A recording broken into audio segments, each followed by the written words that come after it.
Hello guys, welcome to our YouTube channel. हम लोगों ने स्टार्ट किया था DBMS। सो DBMS में आज अपन देखते हैं डेटा डिक्शनरी क्या होती है। सो डेटा डिक्शनरी क्या होती है? Data dictionary is a repository या storage of a meta data. कि मेटा डेटा का जो स्टोरेज होता है उसको अपन बोलते हैं डेटा की डिक्शनरी। तो मेटा डेटा क्या होता है? मेटा डेटा होता है डेटा अबाउट डेटा, कि अपने पास कोई डेटा है उसके बारे में जितनी भी इंफॉर्मेशन है उसके बारे में एडिशनल चीज़ें, ठीक है, वो हो गया Meta data.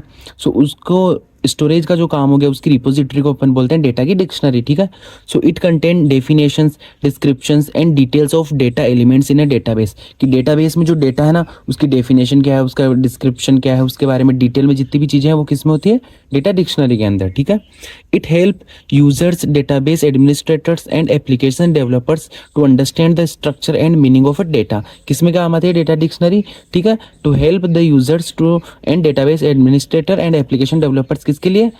To understand the structure and meaning of a data, की डेटा का स्ट्रक्चर क्या है और उसका मीनिंग क्या है ये वो समझ पाए, ठीक है। सो अब कंटेंट ऑफ डेटा डिक्शनरी, कि डेटा डिक्शनरी का कंटेंट क्या क्या होता है उसके अंदर। सो उसमें एक तो होता है टेबल डिटेल्स, कि टेबल के बारे में जितनी भी डिटेल्स है जैसे name of a table, their structure. Second one is column details, जैसे name, data type and size of column.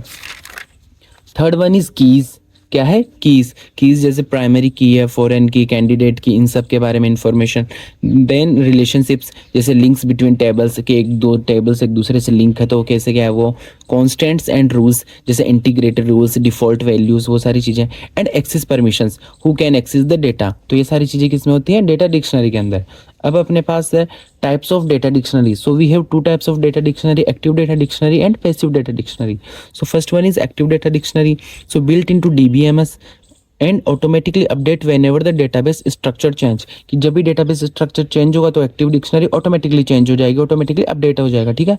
Second one is passive data dictionary, maintained manually by the database designers और administrators. Means ये automatically था, इसको database designer चाहे वो administrator होते हैं ना उनके द्वारा किया जाता है चेंज, ठीक है। And must be updated by the hand if the database change, कि कोई भी चेंज हुआ तो वो अपने को खुद को करना पड़ेगा, ऑटोमेटिकली नहीं होगा।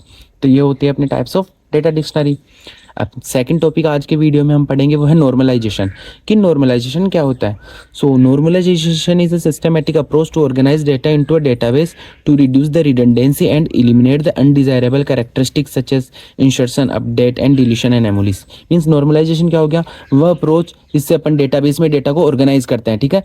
तो वो चीज़ होगी नॉर्मलाइजेशन। तो किस लिए नॉर्मलाइजेशन करने से क्या क्या चीज़ें होती हैं, ठीक है। इट क्या बोलते हैं, जो इलिमिनेट द अनडिजायरेबल कैरेक्टरिस्टिक्स, जैसे इंसर्शन, अपडेट एंड डिलीशन, की बार बार अपन कोई चीज़ इंसर्ट कर रहे हैं, अपडेट कर रहे हैं, तो उन चीज़ों को रिड्यूस करने का या इलिमिनेट करने का किसका काम होता है? नॉर्मलाइजेशन का। नॉर्मलाइजेशन का काम है डेटा को अच्छी तरह से ऑर्गेनाइज तरीके से डेटाबेस में ऑर्गेनाइज करना, ठीक है। So the process involve breaking down the large data into smaller ones. के अपने पास बहुत बड़ा डेटा है तो उसको डेटाबेस में अपने को स्टोर करना है, तो सबसे पहले अपन क्या करेंगे? Breaking down the large tables into a smaller well structure ones and defining the relationship between the them, ठीक है। ये सारा काम होता है नॉर्मलाइजेशन का। सो इसमें क्या क्या होता है? It reduce the data redundancy, data की रिडंडेंसी को रिड्यूस करेगा कि डुप्लीकेट डेटा नहीं होगा, ठीक है। Improve the data integrity, data की इंटीग्रिटी को इंप्रूव करेगा। Simplify the database design, database की डिजाइन को सिंप्लीफाई करेगा। And optimise the performance. So ये सारी चीजें होती है नॉर्मलाइजेशन के। अब हम स्टेप बाय स्टेप पढ़ेंगे ना कि इसमें क्या क्या चीजें होती है तो आपको अच्छे से समझ में आएगा। सो ये अपने पास होते हैं कि डिफरेंट डिफरेंट स्टेजेस होती है नॉर्मलाइजेशन के, जिनको अपन बोलते हैं normal forms. So there are different stages of normalisation and each stage impose the certain rules to improve the structure and performance of a database। कि डेटाबेस के स्ट्रक्चर और परफॉर्मेंस को अपने को इंप्रूव करना है तो उसके लिए अपने पास अलग अलग स्टेजेस होती है किसकी? नॉर्मलाइजेशन की। और उन्हीं स्टेजेस को अपन बोलते हैं नॉर्मल फॉर्म। क्या बोलते हैं? Normal form. सो सबसे फर्स्ट वन आती है फर्स्ट नॉर्मल फॉर्म, जिसको बोलते हैं 1NF, ठीक है। ये क्या कहा? ये इसके क्या रूल्स है कि इलिमिनेटिंग द डुप्लीकेट रिकॉर्ड्स, कि जो भी डुप्लीकेट रिकॉर्ड्स है उनको इलिमिनेट करने का काम किसका होता है? फर्स्ट NF का, ठीक है। So all columns contain atomic values या इंडिविजिबल वैल्यूज, की जितने भी कॉलम्स में जो वैल्यू होगी वो इंडिविजिबल होगी, ठीक है। Each row is unique, means कोई डुप्लीकेट नहीं होना चाहिए। Each column has a unique name, हर कॉलम का एक यूनिक नेम होना चाहिए। And the order in which the data is stored does not matter, ठीक है। सो ये चीज किस में आती है? फर्स्ट NF में।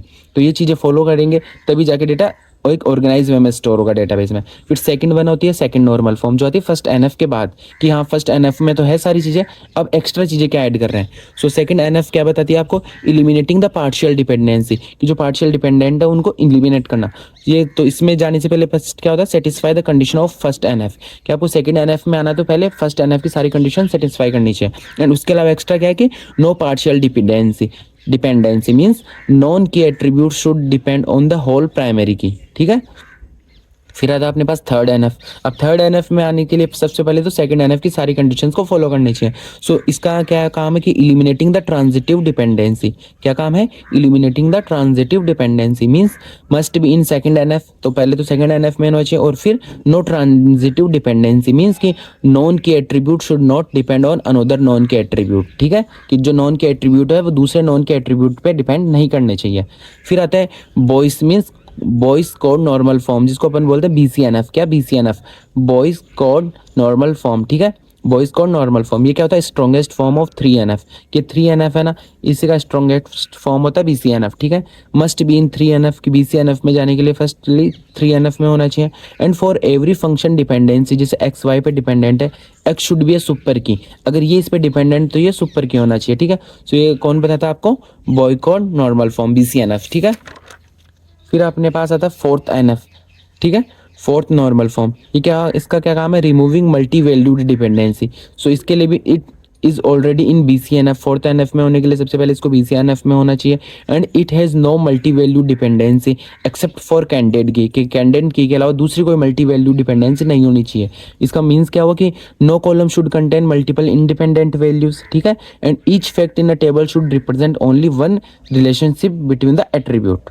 तो ये कौन बताता है आपको, fourth NF. And last one is fifth normal form 5NF, ठीक है, eliminating the joint dependency and it is already in fourth NF. और ये हो गया इसका डायग्राम। तो डायग्राम और इनके बारे में सारी चीज़ें की कौन सी नॉर्मल फॉर्म क्या क्या चीज़ें बता रही है, ठीक है, ज़्यादा भी नहीं, तो इनका जो बेसिक चीज़ें ना कि हाँ जैसे फोर्थ एनएफ बता रही है रिमूविंग ऑल वैल्यू डिपेंडेंसी, ठीक है, वो सारी चीज़ें पता होनी चाहिए क्योंकि एग्जाम में आ जाता है। तो इसी के साथ अपना नॉर्मलाइजेशन, ठीक है, और डेटा डिक्शनरी का टॉपिक यही कंप्लीट होता है। तो आपको ये टॉपिक है, किसी भी टॉपिक में कोई डाउट हो तो आप कमेंट करके पूछ सकते हो। Thank you.